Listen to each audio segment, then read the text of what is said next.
This weekend was the third contest in the Democratic primary, that being Nevada, and it was expected going into it that Bernie Sanders was going to do pretty well. He's polling in first, and it turned out he did even better than the polls seemed to indicate, with him taking 46.8% of one of the metrics of the final result, giving him 24 pledged delegates. Now, we do also want to mention that Joe Biden did come in second. I believe that's his best showing so far this year. Ever. Also any other year, so all years basically. Pete Buttigieg in third, Elizabeth Warren in fourth, and then it descends from there to Tom Steyer and Amy Klobuchar. And that means that only Bernie and Biden will get pledged delegates out of this contest because Buttigieg did not, or is that not true? I believe Buttigieg is getting 3. Oh, sorry about that. So the way that it's Warren isn't getting. There's both the threshold for the entire state, but then there's also by congressional districts. And because of his strategy, his rural strategy, Buttigieg is going to get a few of those. So gotcha. 3. But by the way, can we bring that up for one more second? Because I think it is a demonstration of something. So everybody is talking obviously about the fact that you have so many candidates who are gonna be splitting the vote. That's one of the reasons why we have this fear that the lead in the delegates will only have a plurality, not a majority going into the convention. But what you're seeing here is the possibility that if you have enough candidates, like you have a good chunk of the vote. Elizabeth Warren got 9.7%. She didn't get any delegates. Tom Steyer is at about 5, Amy Klobuchar at 4, and even Pete Buttigieg, like for the most part, not getting any delegates, even though he has 14% of the vote. I mean, what if Bloomberg was also there around 10%, 12%? Like that would mean that in that case, an even higher percentage would go to the only people who qualified, Biden and Bernie Sanders. But if you combine all of the other candidates there, Bernie only got 46.8%. So actually that's more, right? That's higher than 50%. So Bernie actually lost Nevada by my calculations. Exactly. I think you've got a job waiting for you on MSNBC, which we'll get to later on. But yeah, so look, it was a surprising result in terms of the gap between first and second. And if you look at the demographic breakdown in terms of age categories, the racial breakdown of the vote and all that, Bernie Sanders has the sort of coalition he has been working on building and wants to build, the same sort of coalition that the Democratic Party has said that they've wanted our entire lives. Suddenly not particularly interested in it when it's Bernie Sanders who they're supporting, but it is the sort of coalition that he wants. It's the kind of thing that's happening now. It's becoming more and more unexpected, even though it's expected. So this is the first time I believe, at least I read this, that a candidate has won the first 3 states by popular vote at this rate. So then. It wasn't expected because things kept bumping. We're not. It could have been Al Gore too. I got corrected on Twitter, so that could be. I read this somewhere. It's not something I did some research and looked into another. But this is what I heard.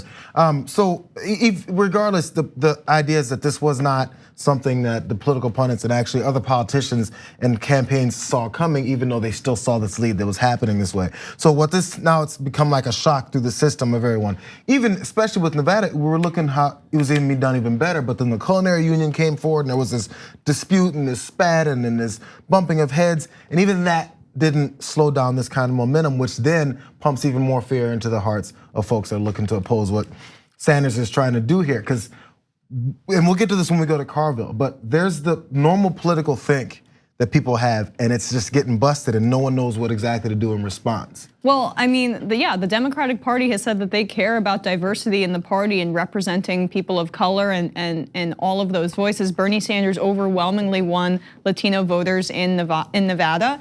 And that I'm not hearing too much about the Bernie bro narrative right now, even though it was brought up in the debate, when Bernie Sanders clearly has the most diverse coalition. And in some polls, he's already now taken black voters nationally and overtaken Biden there. So if you want to talk about a candidate who can bring all these different groups together, it's Bernie Sanders clearly at this point. But it's inconvenient for the Democratic establishment to acknowledge that.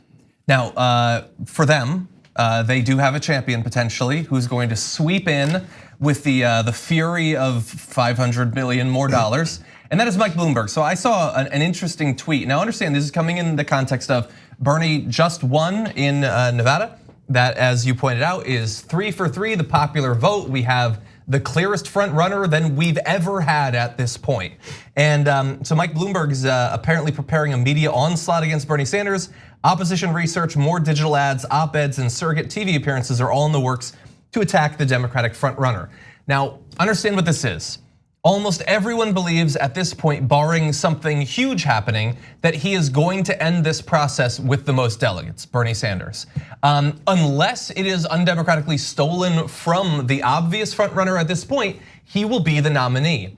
And yet a billionaire is going to come in and spend hundreds of millions of dollars to try to hurt him. It's not gonna be enough for Bloomberg to get the most delegates. Bloomberg's not even making that case. But it will hurt Bernie Sanders, who is likely to be the nominee. So it'll hurt him before he goes in the general election, which is all I've heard for years from the DNC and the Democratic establishment is, how could you possibly try to hurt the person who's going to be the nominee? And so Tom Perez and all of them, Debbie Wasserman Schultz should pop her head up. They should all be speaking out against this. Can you imagine if it was Biden right now who'd gone 3 for 3 and Bloomberg was planning to spend $500 million or more to try to cripple them before they take on Donald Trump? Hashtag unity. I mean, but the reason it's acceptable is because Bernie Sanders represents a genuine threat to the way things have been going and the corrupt system.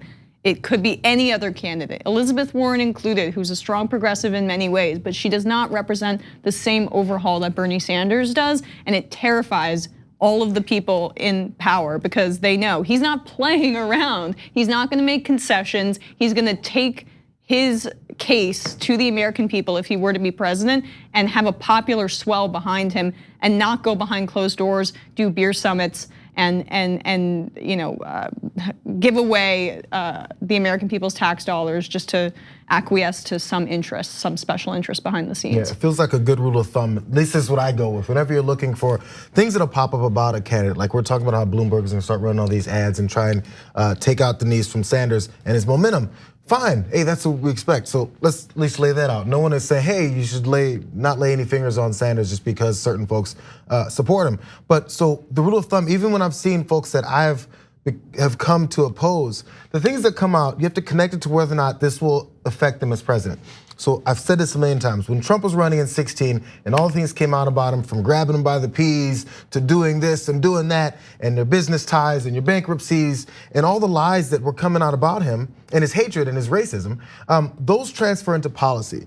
So when you see something about someone's character, it'll transfer into policy. That's when you need to have a reasons why to oppose them. If you say, hey, this one time Bernie said this, oh, and this one time this happened, how will that turn into something that actually changes the way he would be president?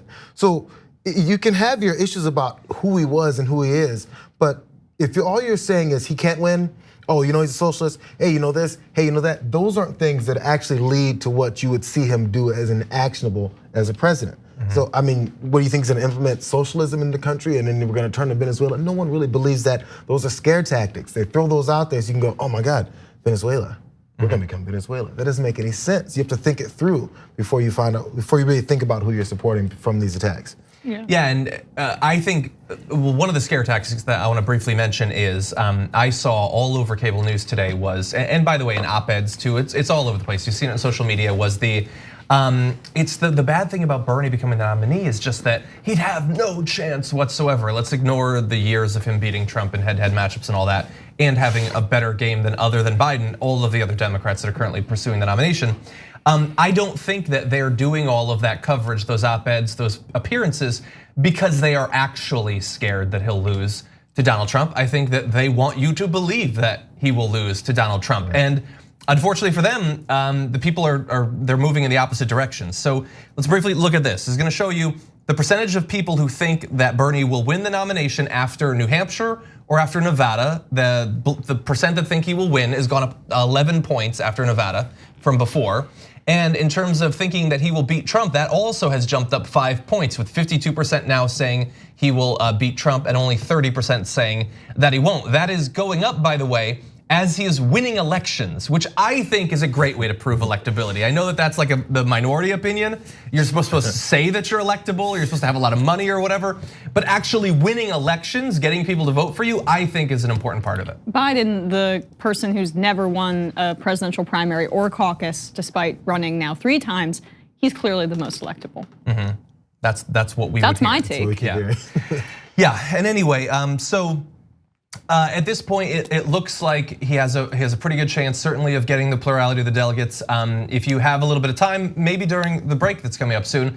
My most recent op-ed is up on the Hill. It's what if Bernie Sanders has already won this thing, where I lay out not only the case for how strong of a position he has right now in comparison to some historical examples, but also the likelihood that they might try to steal this thing at a contested convention, and what we can possibly do to ward that off. So feel free to take a look at that. Thanks for watching the Young Turks, really appreciate it. Another way to show support is through YouTube memberships.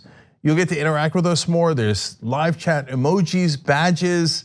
You've got emojis of me, Anna, John, Jayar. So those are super fun. But you also get playback of our exclusive member-only shows and specials right after they air.